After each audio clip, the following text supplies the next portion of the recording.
Assalamualaikum warahmatullahi wabarakatuh. Halo teman-teman semua, selamat datang di podcast saya. Perkenalkan, saya Hadijah dari Program Studi Akuntansi Universitas Syahid, Jakarta. Pada podcast kali ini, saya akan membahas sebuah topik yang sangat menarik dalam mata kuliah etika bisnis. Jadi di sini saya akan mengangkat studi kasus PT Garuda Indonesia dan mengaitkannya dengan good corporate governance. Mengapa perusahaan bisa mengalami krisis, bahkan terancam bangkrut? Mengapa auditor itu harus independen? Bagaimana kita bisa mencegah korupsi? Dan mengapa good corporate governance atau GCG tersebut itu sangat penting? Jadi keempat pertanyaan tersebut saling berhubungan karena pada dasarnya keberhasilan suatu perusahaan itu tidak hanya ditentukan oleh besarnya keuntungan, tapi juga oleh integritas, transparansi, dan tata kelola perusahaan. Sebelum membahas kasusnya, saya ingin mengenalkan terlebih dahulu perusahaan yang akan menjadi studi kasus yang kita akan bahas pada podcast kita kali ini, yaitu PT Garuda Indonesia Tbk.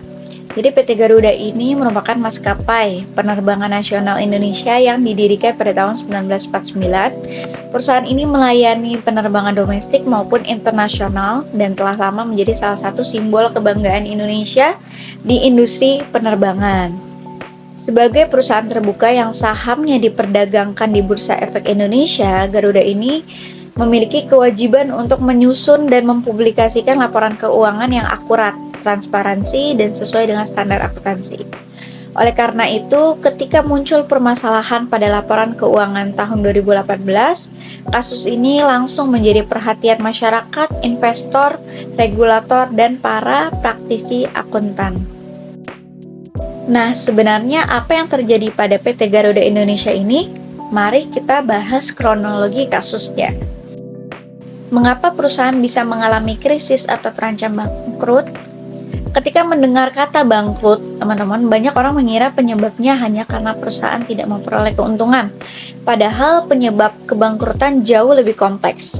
Perusahaan dapat mengalami kesulitan keuangan karena salah mengambil keputusan, bisa memiliki utang yang terlalu besar, gagal beradaptasi dengan perubahan pasar, lemahnya pengendalian internal, bahkan karena adanya manipulasi laporan keuangan. Dalam kasus PT Garuda Indonesia ini, perusahaan memang tidak dinyatakan bangkrut pada tahun 2018, namun perusahaan mengalami tekanan keuangan yang sangat berat dan menghadapi berbagai permasalahan keuangan sehingga harus melakukan restrukturisasi utang dalam jumlah besar pada tahun-tahun berikutnya. Lalu kasus ini menunjukkan bahwa apabila kondisi keuangan tidak dikelola secara transparan dan profesional, maka masalah kecil dapat berkembang menjadi krisis yang jauh lebih besar.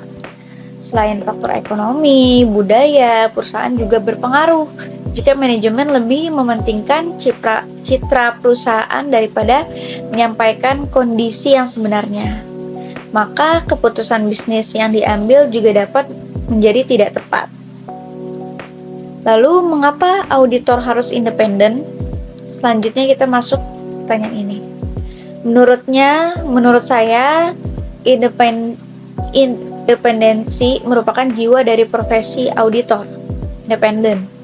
Auditor dipercaya masyarakat karena mampu memberikan penilaian yang objektif, tidak lagi itu dapat dipercaya. Mengapa auditor harus independen?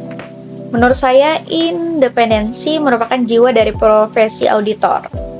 Auditor dipercaya masyarakat karena mampu memberikan penilaian yang objektif terhadap laporan keuangan.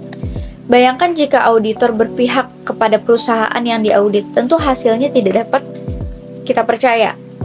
Jadi dalam kasus Garuda Indonesia ini, laporan keuangan tahun 2018 mencatat laba bersih setelah mengakui pendapatan dari kerjasama dengan PT Mahata Aero Teknologi.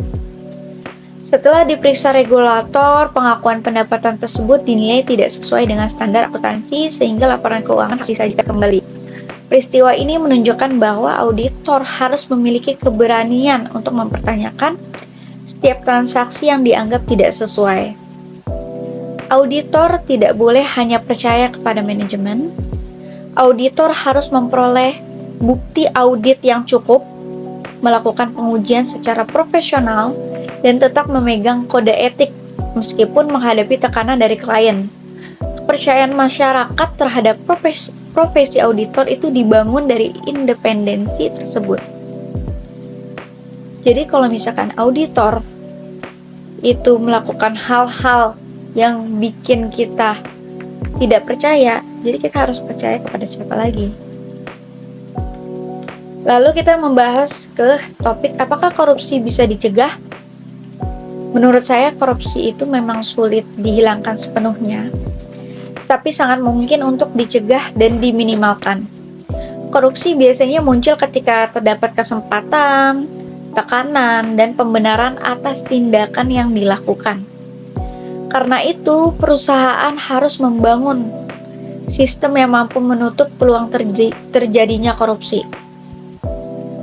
Misalnya, dengan menerapkan sistem pengendalian internal yang baik, lalu melakukan audit internal secara berkala, secara rutin, kita cek terus, kita observasi terus, menerapkan sistem pelaporan pelanggaran atau whistleblowing system, lalu memberikan sanksi yang tegas kepada pelaku. Jadi kita harus memberi sanksi yang tegas kepada pelaku. Kenapa? Biar dia jera, biar dia kapok. Jika kita tidak memberikan sanksi kepada pelaku, mereka tidak akan jerah, mereka tidak akan kapok. Kita memberikan sanksi tersebut pun dia bisa berulah lagi. Gimana kita tidak memberikan sanksi, teman-teman? Seperti itu. Jadi kita harus tegas kepada pelaku tersebut. Serta kita membangun budaya kejujuran sejak awal.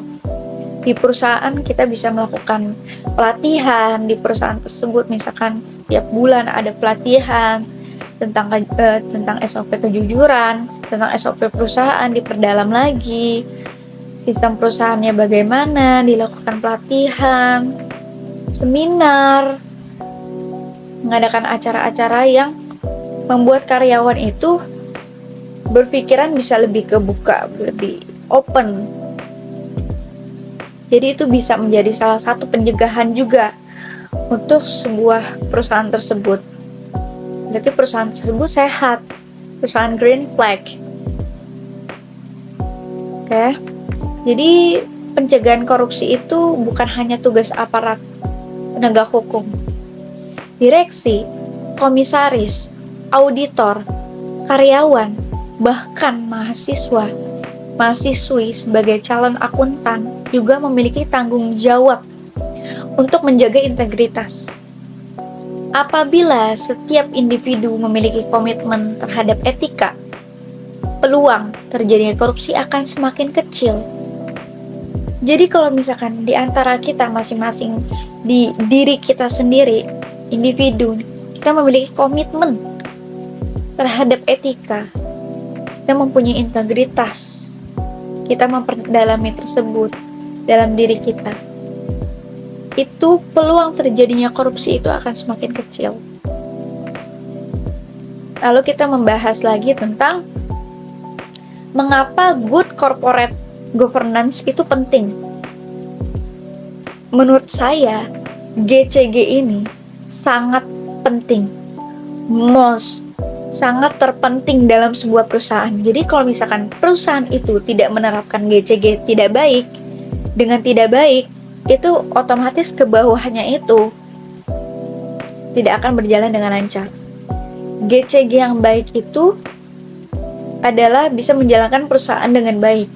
Jadi kalau kita mau menilai perusahaan tersebut baik atau tidaknya, kita bisa langsung menilai dari good corporate governance-nya. Kita bisa lihat dari GCG-nya. Jadi good corporate governance itu merupakan sistem yang mengatur bagaimana perusahaan itu dikelola secara baik, transparan, dan bertanggung jawab. Jadi di Indonesia ini terdapat 5 prinsip utama GCG, yaitu ada transparansi, ada akuntabilitas, ada responsibilitas, ada independensi, dan kewajaran. Kelima prinsip tersebut saling melengkapi satu sama lain. Dari transparansi, membuat informasi perusahaan itu lebih terbuka, lebih jujur. Lalu akuntabilitas, membuat setiap keputusan itu dapat dipertanggungjawabkan. Lalu ada responsibilitas, jadi memastikan perusahaan itu mematuhi hukum dan memiliki tanggung jawab sosial. Lalu ada independensi, membuat setiap organ perusahaan di perusahaan itu bebas dari konflik kepentingan. Sedangkan kewajaran sendiri memastikan seluruh pemangku kepentingan itu diperlakukan secara adil. Apabila prinsip-prinsip tersebut diterapkan dengan baik, maka risiko manipulasi laporan keuangan, korupsi, penyalahgunaan wewenang, maupun konflik kepentingan dapat dikurangi. Jadi banyak juga penelitian menunjukkan bahwa perusahaan dengan penerapan GCG yang baik cenderung memperoleh kepercayaan investor yang lebih tinggi dan memiliki kinerja yang lebih berkelanjutan. Seperti itu teman-teman, jadi kita bisa membahas poin-poinnya dari awal sampai akhir dari kasus PT Garuda ini. Jadi berdasarkan pembahasan mengenai kasus PT Garuda Indonesia, terdapat beberapa yang dapat kita jadikan pembelajaran, banyak sekali, dan kita bisa jadikan pembelajaran bagi perusahaan maupun para calon profesional di bidang akuntansi. Pertama, perusahaan harus menerapkan prinsip good corporate governance secara konsisten, terutama prinsip transparansi, akuntabilitas, independensi, responsibilitas, dan kewajaran. Dengan tata kelola yang baik, perusahaan dapat meminimalkan risiko terjadinya manipulasi laporan keuangan, serta meningkatkan kepercayaan para pemangku kepentingan. Kedua, auditor harus selalu menjaga independensi, integritas, dan profesionalismenya dalam setiap penugasan audit. Auditor tidak boleh terpengaruh oleh tekanan dari pihak manajemen manapun, kepentingan pribadi, sehingga opini yang diberikan benar-benar mencerminkan kondisi perusahaan yang sebenarnya.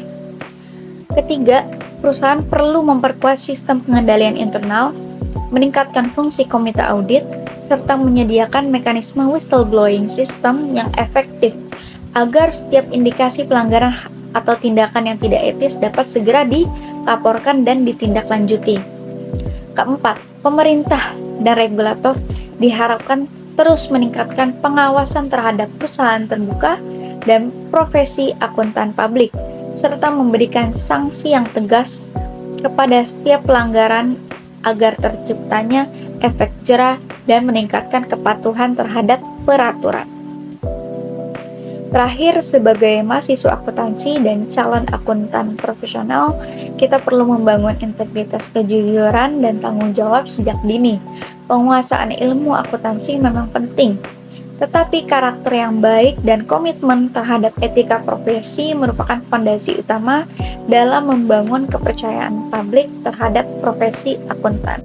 Jadi kesimpulan yang kita dapat ambil dari pembahasan hari ini, dapat disimpulkan bahwa krisis perusahaan tidak selalu disebabkan oleh kondisi ekonomi, tetapi juga dapat dipicu oleh lemahnya tata kelola, kurangnya transparansi, dan rendahnya integritas. Auditor harus selalu menjaga independensi agar opini audit itu tetap dipercaya masyarakat. Korupsi memang tidak mudah dihilangkan, memang sangat sulit. Kalau sudah mendarah daging itu udah sangat sulit. Memang susah, dihilangkan itu memang susah, tetapi kita bisa cegah. Melalui apa? Melalui banyak sekali. Lalu bisa kita dari pengendalian internal yang kuat, dari budaya etika kita. Misalkan dari kecil, misalkan dari SD kita sudah ada penerapan tentang kejujuran, diterapkan dari semua SD, bahkan dari TK kita bisa langsung terapkan, kan ada pelajaran kejujuran, pelajaran etika, pelajaran attitude, bagaimana kita bisa memahami hal tersebut. Karena kalau sudah terlanjur dewasa, sebenarnya sudah menjadi watak yang sangat sulit diubah. Jadinya, untuk menjadi kita bisa cegah dari awal, itu dari saat kecil, dari TK kita harus dipelajari hal-hal, dikenalkan dengan hal-hal kejujuran. Jadi, korupsi memang tidak mudah dihilangkan, tapi dapat dicegah melalui pengendalian internal yang kuat, budaya etika, dan penegak hukum yang konsisten. Sedangkan good corporate governance sendiri merupakan fondasi yang penting agar perusahaan itu mampu menjalankan bisnis secara sehat, transparan, bertanggung jawab, dan berkelanjutan. Sebagai mahasiswa akuntansi, kita tidak hanya dituntut menguasai ilmu akuntansi, tetapi juga memiliki integritas dan etika yang tinggi, karena pada akhirnya kepercayaan adalah aset paling berharga dalam profesi akuntansi. Demikian podcast saya pada kesempatan kali ini. Terima kasih atas perhatiannya. Saya Hadijah. Sekian dari saya. Wassalamualaikum warahmatullahi wabarakatuh. Jangan lupa like, comment, and subscribe guys. Bye.